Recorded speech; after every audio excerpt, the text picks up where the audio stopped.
everyone, a very good evening to you all. To all my viewers, to all my dear students and my dear friends. I am Avinash and I am here to discuss a very important point before you all. Guys, today we shall be discussing upon a very important point which relates to the jurisdiction of Supreme Court. Right?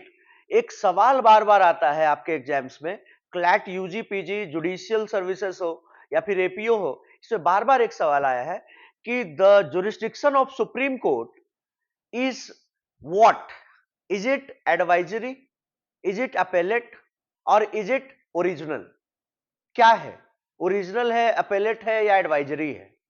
My dear viewers, ये तीनों है। Supreme court का जो jurisdiction है वो appellate भी है, advisory भी है और ओरिजिनल भी है।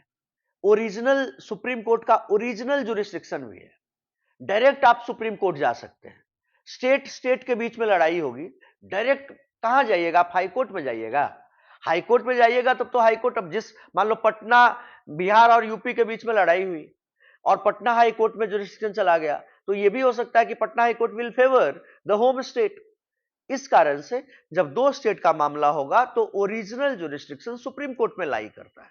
अपेलेट आप सब लोग जानते हैं कि अगर हाई कोर्ट से आप अग्रीव्ड है, if you are not happy with the judgment given by the honorable high court, then you have all the rights in the world to appeal against the judgment given by the honorable high court before the supreme court.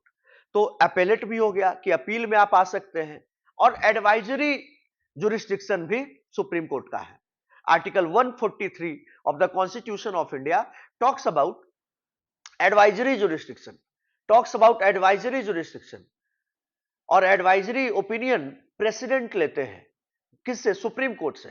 जब president को लगता है कि हम फंस जा रहे हैं, हमको ये समझ में नहीं आ रहा है, ये लीगल इशू कॉम्प्लिकेटेड है, इस पे मुझे चाहिए कि इस पे क्या करना चाहिए, इस पे विचार क्या होना चाहिए, इस पे क्या रास्ता अख्तियार करना चाहिए, तो वहां पर सुप्रीम कोर्ट से एडवाइजरी ओपिनियन सीख करते हैं, एडवाइस लेते हैं honourable president of India.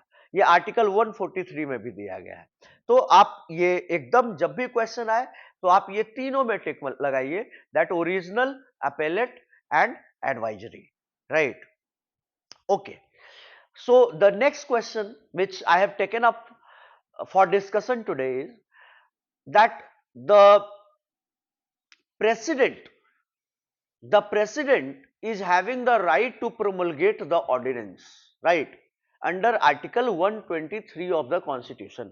Under article 123, president is having the right to promulgate the ordinance, whereas under article 213, governor is having the right to promulgate the ordinance. तो सवाल यह है कि प्रेसिडेंट का जो ऑर्डिनेंस प्रोमलगेट करने का राइट है, ये किस तरह का राइट है? एग्जीक्यूटिव राइट है, जुडिशियल राइट है, लेजिस्लेटिव राइट है, या फिर क्वाजाई जुडिशियल राइट है? माय डियर स्टूडेंट्स, इसका करेक्ट आंसर है लेजिस्लेटिव राइट है। प्रेसिडेंट ऑफ इंडिया का बहुत सारा राइट है, उसमें लेजिस्लेटिव विंग ऑर्डिनेंस वाला है। ऑर्डिनेंस आप जानते हैं कि ऑर्डिनेंस कब पास होता है। ऑर्डिनेंस आप भी जानते हैं कि इसको आप रफ लैंग्वेज में बैकडोर लेजिस्लेशन भी कहते हैं, कि when the house is not in session, when the house is not in session, the president को, ऑफ कोर्स प्रेसिडेंट को कौन बोलते हैं? प्राइम मिनिस्टर बोलते हैं। प्राइम मिनिस्टर बोलते हैं प्रेसिडेंट साहब को कि यार ये हमको लॉ पास करवाना है, तो प्रेसिडेंट वो लॉ पास कर देते हैं, वो लॉ पास करा देते हैं in the form of ordinance. इसलिए होता है ऑर्डिनेंस का यूज ऑफ लेट इंडिया में, इसीलिए हो रहा है क्योंकि सदन में गहमागहमी नहीं हो, सदन में बहस ना हो, सदन में लड़ाई झगड़ा ना हो, तो मतलब कि उसपे मतलब बहस ना हो, अपोजिशन को बोलने का मौका ना मिले। तो जो गवर्नमेंट होती है वो चाहती है कि जो डिबेटेबल मुद्दा है उसको ऑर्डिनेंस के द्वारा पास करा लिया जाए प्रेसिडेंट से, जब हाउस सेशन में ना हो। और ऐसा नहीं है कि ये सिर्फ बीजेपी कर रही है एनडीए के पावर में, ये यूपीए जब सरकार में थी उसमें कांग्रेस ने भी किया था। राइट? तो आप ये मत समझिएगा कि एक पार्टी ऐसा कर रही है, पॉलिटिकल पार्टी जो भी सत्ता में आती है वो ऑर्डिनेंस का इसी तरह से आजकल इस्तेमाल कर रही है। तो जो प्रेसिडेंट के पास पावर है under article 123, that is promulgation of ordinance, that is a legislative power, my dear students. So guys, I have discussed everything in the details. Stay tuned on India's biggest law learning platform, that is on the YouTube channel of Chanakya Judicial Academy and Chanakya CLAT classes. We are physically available at Patna, Varanasi, Lucknow and Delhi. And guys, we are probably the first unit, first educational legal unit which has started taking the problems of the students and discussing it. There might be various channels, but they are discussing their own stuff.